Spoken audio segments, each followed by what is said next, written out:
பெண்கள் சொந்தமாக குளிக்கும் போது கை கால் இப்படி தலை இப்படின்னு ஒவ்வொன்றுக்கும் ஒவ்வொரு சூறா சொல்லி குளிக்கணுமா?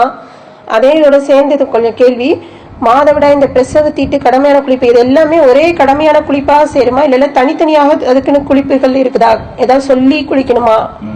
அதோட சேர்ந்து கடமையான குளிக்க முடியாதவங்க என்ன செய்யணுங்கிறதையும் சொல்லுங்க. அதாவது காலை நேரத்துல இப்ப சுபுவுக்கு எந்திக்க முடியும் போது நிறைய பேர் கடமையான குளிக்கக்கூடியவர்களாக இருக்கிறாங்க.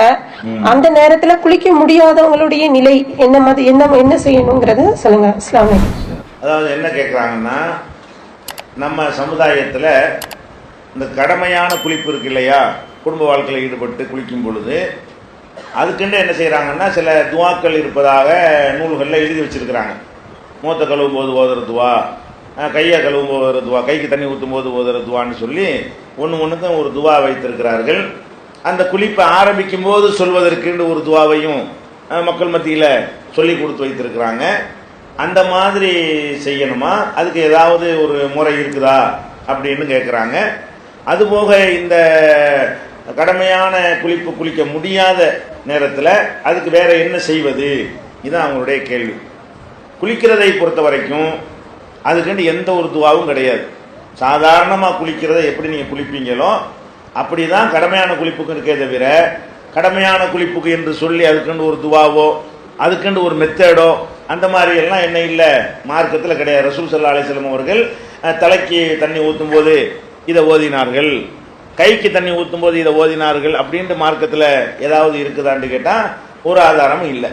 அதே மாதிரி அவங்க மனைவிமார்களுக்கு அந்த மாதவிடாய் குளிக்க சொல்லும் பொழுது இந்த மாதிரி நீங்கள் குளிங்கன்னு சொல்லி அப்படி ஏதாவது துவாக்கள் சொல்லி கொடுத்துருக்குறாங்களான்னு கேட்டால் துவாவெல்லாம் கிடையாது. இவங்களாம் மனிதர்களாக உண்டாக்கி கொண்டு இதை என்ன செஞ்சுருக்கிறாங்க, இதை திணிச்சிருக்கிறாங்களே தவிர குளிப்புக்கு என்று எந்த ஒரு துவாவும் மார்க்கத்தில் கிடையாது. குளிக்கிறது என்னது, உடம்பு முழுவதும் நினைய வேண்டும், அவ்வளவுதான் மார்க்கத்தில் உள்ளது.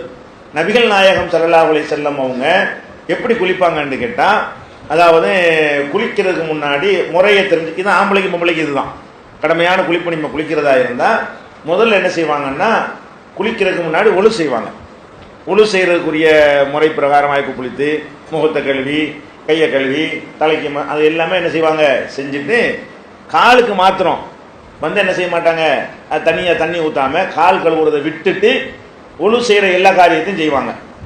குளிச்சு முடித்த பிறகு அந்த இடத்திலிருந்து கொஞ்சம் நகர்ந்து, கீழே நின்று தானே குளிப்பாங்க, தரையில் நின்று தான் குளிப்பாங்க, அந்த இடத்தை விட்டு கொஞ்சம் நகர்ந்து நின்று காலுக்கு தண்ணி ஊற்றுவார்கள்.